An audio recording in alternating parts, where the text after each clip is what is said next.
What if I told you some of the biggest rap hits were created in hidden underground studios worth millions? Places so insane, fans weren't even supposed to know they exist. Today, you're about to step inside the most expensive creative spaces on Earth. There's roughly $27 million sitting inside that one building alone, and that's just the studio portion. From 50 Cent's private, million-dollar creative cave to Dr. Dre's hidden music bunker in Brentwood to Jay-Z's ultra-exclusive creative fortress, where legendary albums are crafted, high-end studios exist in a completely different universe. Let me take you inside the world's most extravagant creative spaces and show you what it really feels like to make music at that level. And Dre? Retirement isn't a word he can even use anymore.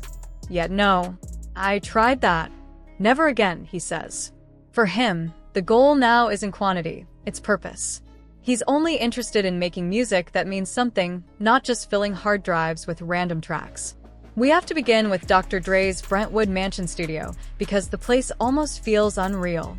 What kind of environment do you need to create songs on the level of Still Deary or The Next Episode without ever leaving home? For Dre, the answer was to excavate an entire 10,000 square foot recording compound beneath his $40 million Brentwood estate, a secret creative command center buried under a French-inspired mansion. This is no makeshift bedroom setup and definitely not a laptop and headphones situation. It's a precision-built sonic laboratory where Dre shaped music for Eminem, Kendrick Lamar, and himself with absolutely no restrictions on studio time. He bought the estate in 2014 for $40 million, and reports say he poured another $5 to $10 million into building out that underground kingdom. I had, let's say, 1 or 2 keyboards to make an entire album. So I had to figure out ways to make the sounds different. So I would go in pawn shops and find guitar pedals and what have you to make the sounds in this one particular keyboard sound different so I can make an entire album using one. Dre's underground studio isn't just one room. It's an entire self-contained creative ecosystem. There are multiple production spaces, a main command center for mixing, separate vocal booths to lock and clean takes, and a relaxing lounge where artists can cool off during those marathon late-night sessions. The whole environment was built to feel like its own universe, sealed off from the outside world. Every surface is engineered for sound. Acoustic panels wrap the walls, custom bass traps tame the low end, and floating floors cut out any external vibration. Together, it creates the ideal playground for Dre's signature sonic style, those chest-shaking bass lines and ultra-precise highs. And the gear? It's next level. Dre keeps 4 or 5 Akai MPC 3000s on standby to build those iconic West Coast rhythms. For that dusty, vintage texture, he still uses EMU-SP 1200 samplers. His vocal weapon of choice is the legendary Sony C800G, a roughly $10,000 microphone he swears captures rap vocals better than anything else on Earth. But the crown jewel was his SSL 4000G Plus mixing console, a 48-channel analog beast that became the priciest piece of hip-hop equipment ever auctioned when it sold for $165,000 in 2025. Even his speakers are extreme. Dre's monitoring setup features custom Augsburger Duo 12 to 15 mains, each tower packed with dual 12-inch woofers and a 15-inch sub, costing anywhere from $20,000 to $30,000 per pair. These monitors aren't just loud, they're built to reveal every microscopic detail in a track. $7 million in that building that I put over. Alone, just the studio. Everything that I bought away from that is shit that I bought just because I need them to feel what you feel, what we feel right now. Yeah. Here. So it's not a bad place to go. In the process, it makes the place. Those speakers are powerful enough to rattle the entire room with film-level bass, yet Dre still relies on the classic Yamaha NS10 MS whenever he needs brutally honest mix checks. He also keeps vintage DBX 160 compressors in rotation to give his drums that tight, punchy snap. All of this hardware connects into an Avid Pro Tools HDX system, which gives him the exact blend he wants, digital accuracy paired with warm, analog character. And Dre's mansion isn't just a music factory. It's a full lifestyle space. Solar panels line the property. There's a gym and a sauna on site, and a private theater sits tucked inside the home. He can go from family time to crafting chart-topping hits without ever stepping outside the gates. But if Dre's underground lab is stacked with multiple MPCs and a legendary SSL console, wait until you hear how the next rapper leveled his studio setup. There's around $27 million sitting inside that single building, and that's only counting the studio portion.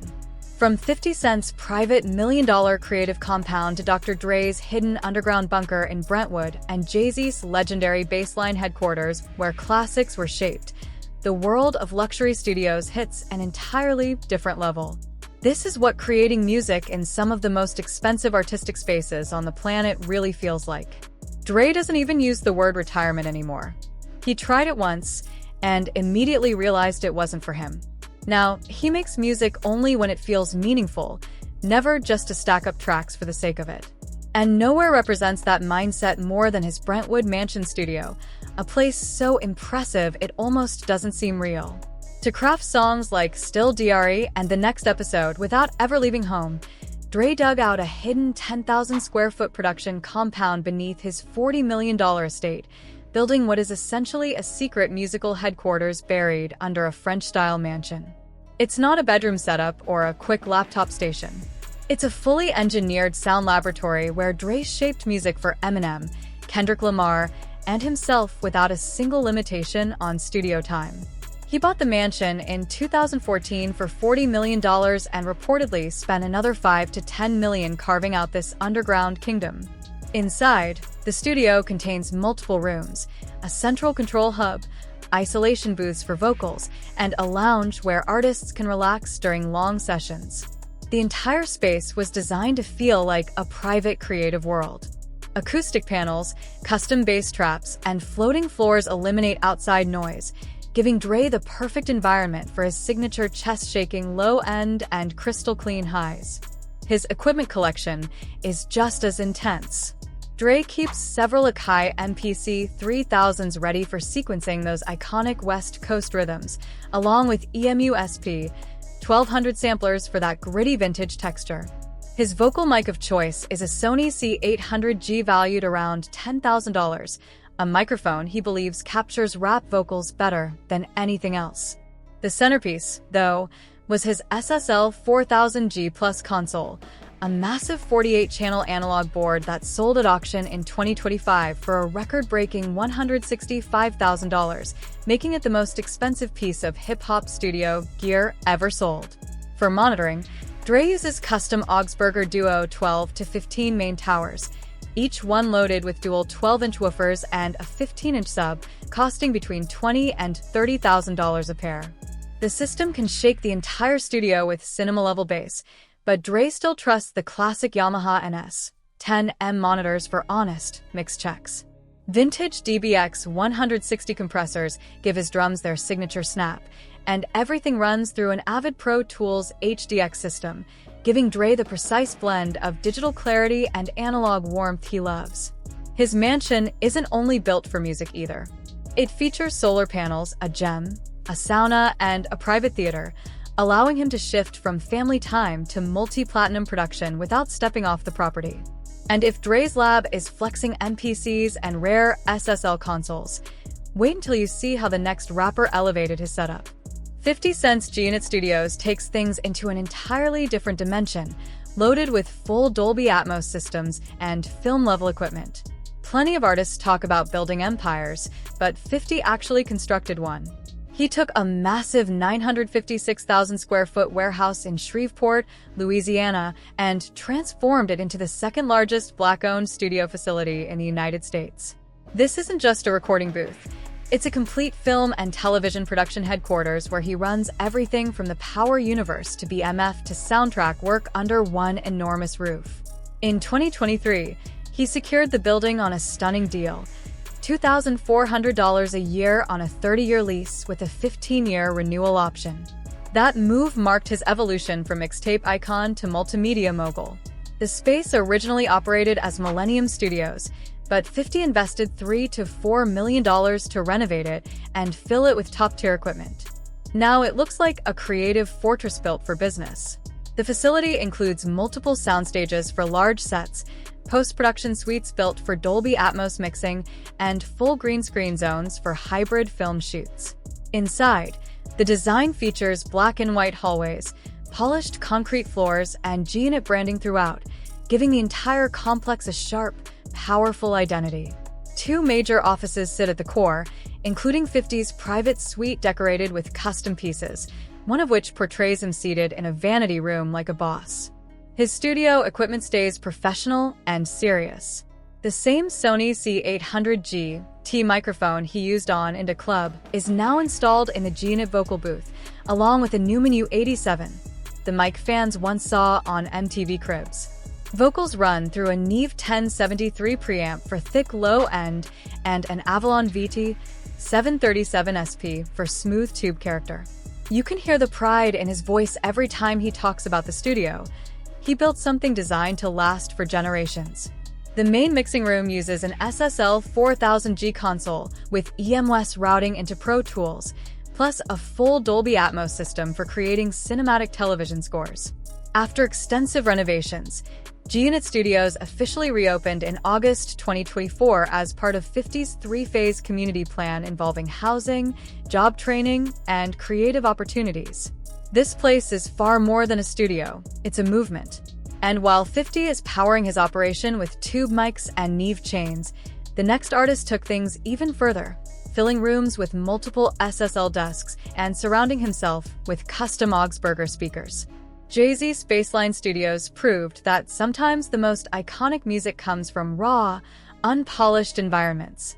Tucked inside Manhattan's Chelsea district, Baseline became the war room where Rockefeller planned its rise. It was a rugged creative bunker focused on independence and pure talent rather than flashy design. Opened in the early 2000s at 127 West 26th Street, the studio became the birthplace of monumental albums like The Blueprint and The Black Album, created inside a space that didn't need shine to feel legendary. 3 main rooms connected the layout, allowing artists to move from recording to mixing to brainstorming without breaking momentum. The control room housed the main console surrounded by outboard gear, with a soundproof vocal booth and a lounge where late-night freestyles filled the air. Acoustic treatments included custom Jove 2 FX diffusers painted Nardo gray, along with bass traps and floating floors for accurate sound. The equipment was pure vintage analog power. At the heart of Baseline was a 46-channel SSL 4000G Plus console, restored in 2023 for the Brooklyn Public Library exhibit. Jay used that board to spread tracks and build classic mixes on Kanye stems. Secondary rooms held SSL 9000J desks and additional 4000G Plus consoles, giving engineers the flexibility to layer beats and lock in vocals with precision. Jay leaned on a Neumann U87 through an Avalon 737 for iconic joints like 99 Problems, occasionally switching to a Neumann U67 for more detail or a Sony C800G for polished hooks. Over time, his approach shifted from releasing endless tracks to creating music with deeper meaning. For monitoring, he used custom Augsburger Classic 215 speakers with dual 15-inch woofers, restored for the exhibit, along with Yamaha NS10s for mix checks. His outboard racks were filled with Empirical Labs distressors, API 550 EQs for punchy drums, TubeTech CL1B compressors for smooth vocals, and a Lexicon 480L for wide atmospheric reverb. Young Guru ran the entire operation through Avid Pro Tools HDX, keeping everything tight and clean. Although the original Baseline closed in 2010, a full life-size reconstruction funded by Rock Nation in 2023 preserved every detail, transforming it into a cultural time capsule. And while Jay-Z flexed massive SSL consoles and vintage microphones, the next artist took the opposite approach. Working with portable samplers and battery-powered MPCs, Kanye West's Yeezy Ranch studio in Cody, Wyoming, was a completely different creative world. Instead of a traditional setup, Kanye built a self-contained artistic retreat across 10,000 acres of open ranchland.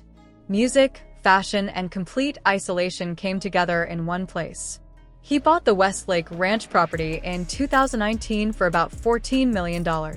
What began as stripped-down sessions in a small wooden cabin turned into a growing compound where gospel rap, Yeezy prototypes, and experimental concepts took shape surrounded by mountains and wildlife. By 2020, he expanded the cabin into a brutalist concrete complex modeled after his Calabasas headquarters. It included interconnected zones, a portable studio between 1 and 2,000 square feet, nearby rooms for Yeezy design prototyping, and open areas where the Sunday service choir rehearsed. The acoustics weren't fancy, but they worked. Foam panels, wood, rugs, and solar-powered systems integrated into his eco-driven ranch operations, including sheep farming for Yeezy wool. Kanye prioritized mobility and hybrid workflows.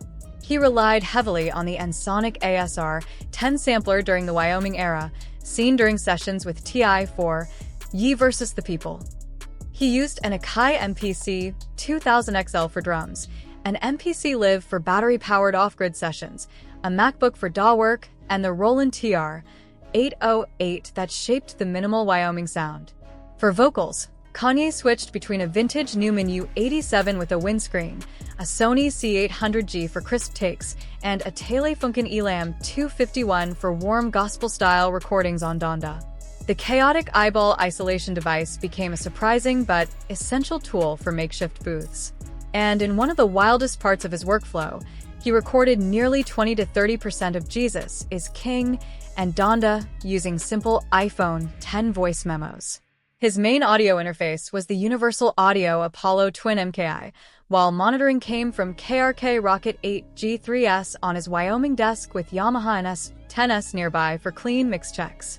He kept powerful synths close as well, including an Oberheim OBXA for ambient textures, a Moog Mini Moog Voyager for bass lines, and a Dave Smith Tempest for experimental drum patterns. The TubeTech CL1B handled vocal dynamics throughout the Donda sessions, keeping every take smooth and controlled. Everything ran through Avid Pro Tools or FL Studio, using a mix of official plugins and even a rumored pirated version of X4 Serum that fans claimed they saw on his screens during sessions. But the real luxury wasn't flashy decor. It was the healing silence of a $14 million ranch supported by another $36 million in dome structures, labs, and blueprints for a massive 100,000-seat amphitheater. Solar power and sustainable farming kept the entire operation running without interruptions, letting those gospel-inspired Donda sessions breathe in total peace. Kanye's Wyoming cabin stayed filled with classic samplers and Roland 808s, but the next artist took studio luxury to a whole different level, with $15,000 microphones and custom Augsburgers everywhere. Rick Ross' Promised Land Mansion Studio shows what living large really looks like. When Ross says he lives like a boss, he means it. His Promised Land estate in Fayetteville, Georgia stands as true Southern rap royalty, complete with a full recording studio built into the basement of one of the largest private homes in America. He bought the mansion in 2014 for $5.9 million after it went into foreclosure under Evander Holyfield, transforming the property into a full creative empire. The estate ranges from 45,000 to 54,000 square feet, sitting on 322 acres and serving as Ross's headquarters, where massive trap anthems come to life in absolute luxury. The mansion holds 109 rooms, 12 bedrooms, and 21 bathrooms, wrapped in a white stone exterior with marble floors and huge dual staircases. Ross named it Promised Land as a tribute to his rise from humble beginnings. The studio, tucked in the basement across 1 to 2,000 square feet, was built for pure focus. It features a main control room, an isolated vocal booth with perfect sightlines, and professional acoustic treatments like foam panels and bass traps to keep booming 808s from shaking the mansion. The basement connects to a custom gym, a 135-seat theater for playback, a Tulane bowling alley, and an indoor lap pool, letting Ross switch from recording to relaxing in seconds. Outside, the property includes a private highway, lakes, and sprawling lawns. Ross famously mows himself using an air-conditioned tractor with a radio. Security stays tight with a gated entry and full surveillance. When it comes to gear, Ross keeps everything top tier. He uses a Neumann U87 condenser mic, spotted in booth footage from over 100 session videos, which captures his clean, heavy rap tone. He also uses a Telefunken Elam 251 tube mic worth about $15,000 for warm vintage vocals, perfect for his deep baritone. Shure SM58 and Shure U2 wireless mics handle quick demos anywhere on the estate. His monitoring setup includes Yamaha NS10 MS for clean mix checks and custom Augsburger Duo 8 minis, worth $10,000 to $15,000 a pair for deep, accurate low-end. KRK Rocket 5 G3 monitors sit in other rooms for quick referencing. His vocal chain likely includes an Avalon preamp for that rich, warm tone, something fans have discussed since his Port of Miami days. Renovations in the studio added $5 to $10 million in value, pushing the estate's worth to somewhere between $30 and $75 million. Ross later purchased another 87 acres for $1 million in 2019, expanding the property further. The mansion has been used for films like Coming to America and countless music videos, making it part creative hub and part luxury retreat. Purchased in 2003 for about $4.8 million, this 17,000 square foot Oakland County mansion became Eminem's private creative bunker, a secluded place where he could write deeply personal tracks without interruptions. It sits inside a gated community where he could host sessions with Dr. Dre while still keeping family life stable for his daughter Haley. Standing on nearly 6 peaceful acres backing up to Stony Creek Metropark, the home offered M the calm inspiration he never had growing up. Built in 1996 with imported materials and detailed woodwork, the mansion includes 6 bedrooms, 10 bathrooms, and a basement-level studio measuring 1,000 to 2,000 square feet. The design includes a fully soundproof live room, a main control area with clear booth sightlines, and gear storage right next to it for quick access during long nights. The acoustic setup uses fabric-wrapped walls, bass traps, and floating floors that create a dead, tunable room perfect for sharp highs, heavy lows, and clean rap mixes. The mansion flows seamlessly into luxury. After recording, M could head to a mirrored home gym or relax in a private 135-seat theater with full surround sound for playback sessions. During all-night marathons, he could step outside to the pool or hot tub. State-of-the-art HVAC protected the gear, while smart electronics allowed remote control of studio systems. Security remained tight with biometric gates, full surveillance, and a discreet 3-car garage for low-key guest arrivals. For recording, Eminem kept things professional and precise, using a Sennheiser SKM 5200 handheld wireless mic with a NE 5000 capsule, his go-to during the recovery era for its aggressive, cutting vocal clarity. He also relied on his Neumann U87 for neutral hooks and a Sony C800G tube microphone, the same model used during the Marshall Mathers LP, known for its polished and bright vocal character. His vocal chain ran through an Avalon VD 737 SP for warmth, a Neve 1073 for extra color, and a Manley Voxbox when he needed tight, detailed processing for rapid-fire flows. Mixing was handled on an SSL 4000 G series console with a massive 80-channel layout, giving him the room to spread out full arrangements across analog circuitry. Everything tied into Avid Pro Tools HD. Monitoring came from Focal Trio 6B speakers, giving brutally honest playback, so every detail in the mix stood out. He also used a Korg Triton 61 key workstation for beat ideas, a TC Electronic 2290 for delay textures, and Antares Auto-Tune applied lightly for modern edges when needed. Renovations to the studio wing pushed the mansion's value above $10 million at its peak. Eminem eventually sold the home in 2017 for $1.9 million, and it surfaced again in 2021 at around $3.23 million, signaling the end of an era for one of hip-hop's most private creative hideaways. He now works out of Detroit spots like Effigy Studios, keeping his setup sharp and focused. And if Eminem Studio was built around Avalon channel strips and Manley processors, the next rapper's spot takes things even further with a 64-channel Neve console and 10,000-watt custom speakers. Snoop Dogg's Beach City Music Complex is a world of its own. When Snoop opened Beach City in Inglewood in 2016, he wasn't building just another studio. He created a full 20,000-square-foot cultural headquarters nicknamed the Mothership. It became a place where West Coast rap, film production, live broadcasting, and pure creativity collided under one roof. Commissioned by longtime collaborator DJ Pooh, and designed by the Westlake Pro Elite Audio team, this complex near LAX became Snoop's command center for recording, streaming, and running ventures like Death Row Records. The building houses 3 spaceship-themed studios: Mothership Studio A, Battleship Studio B, and Starship Studio C, each one tuned for consistent sound. Studio A serves as the main control room, built around a massive console for full-scale production and mixing. Studio B handles 5.1 surround work with lounge seating for whole teams to lock in together, plus a full video editing bay for broadcast prep. Studio C is a writing and tracking room designed for Snoop's son Cordell, built with modular furniture so younger artists can move the layout around. The acoustic treatment is top tier, featuring custom Davy panels, bass traps, and diffusers tuned for a perfectly flat frequency response. The rest of the complex includes a full basketball court for breaks during long Dre sessions, a car showroom displaying Snoop's classic rides, and a radio suite where he hosts live SiriusXM broadcasts. But Snoop wasn't the only one thinking futuristic or mobile.